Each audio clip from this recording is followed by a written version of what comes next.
அழைக்கின்றேன்.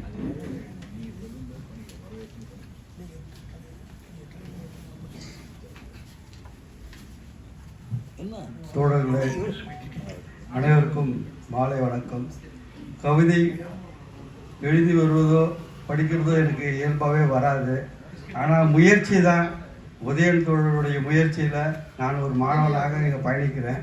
அதில் தமிழ் பிறக்கமிடும் தொண்டை நாம் செய்து விடுவோம் தமிழுக்கு சிறப்பான தொண்டை. வள்ளுவன் தலையில் இருப்பது ஒரு கொண்டை. ஆனால் இங்கு அரசு அதிகாரிகள் தமிழை மறுக்கிறார்கள். அவர்களுடைய மடமையான மண்டை.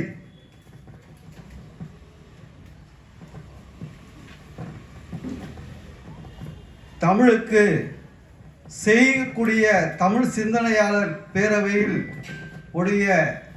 தமிழுக்கு செய்யக்கூடிய சிந்தனையாளர் பேரவையின் தோழர் உடைய பிறந்த நாள் 72வது ஆண்டுகள். அவர் செய்யக்கூடிய தொண்டு மிக மிக உன்னதமான ஒரு தொண்டு. இதுவும் தமிழுக்கு செய்யக்கூடிய ஒரு தொண்டு தான்.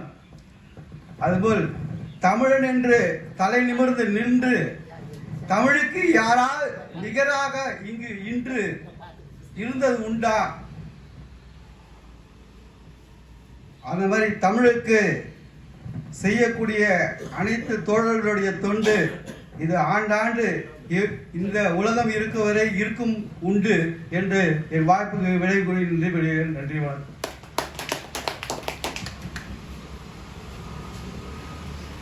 பேச தெரியாது, எழுத தெரியாது என்றாலும் உள்ளத்து உணர்ச்சிகளை இயல்பாக சொல்லுகிற திறன் உங்களுக்கு இருக்கிறது.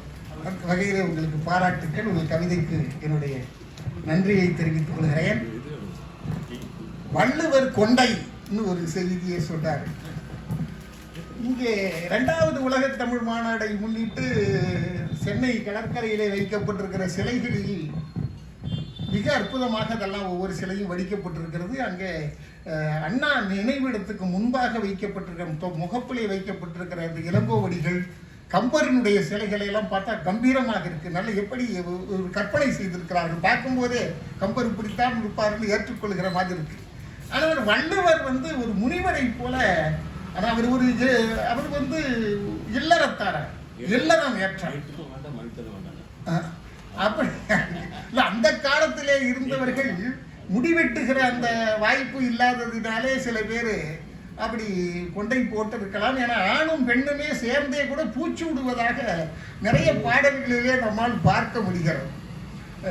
இன்றைக்கு பொட்டு வைத்து காவி போட்டு என்னென்னவெல்லாம் கதைகள் நடந்து கொண்டு இருக்கிறது. அது நம்ம கவனத்திலே கொள்ள வேண்டிய கட்டத்திலே நாம் இருக்கிறோம். ஊனாகி உயிராகி உணர்வாகி உடல் ஓடும் உயர் தமிழை அது தழைக்கும் வழி தனையே கவிதையிலே சொன்னவர்கள் தமிழர்களுக்கு வாழ வழி ஏதுவென்றும் சொன்னார்கள். சந்தக்கவி சொந்தக்கவி தந்த கவிவாணர் அனைவருக்கும் நன்றி சொல்வேன். பிறந்துள்ள புத்தாண்டு எதிர்வரும் பொங்கல் விழா இரண்டினுக்கும் வாழ்த்து சொல்லி வாய்ப்புக்கு நன்றி கூறி முடிக்கின்றேன். நன்றி, வணக்கம்.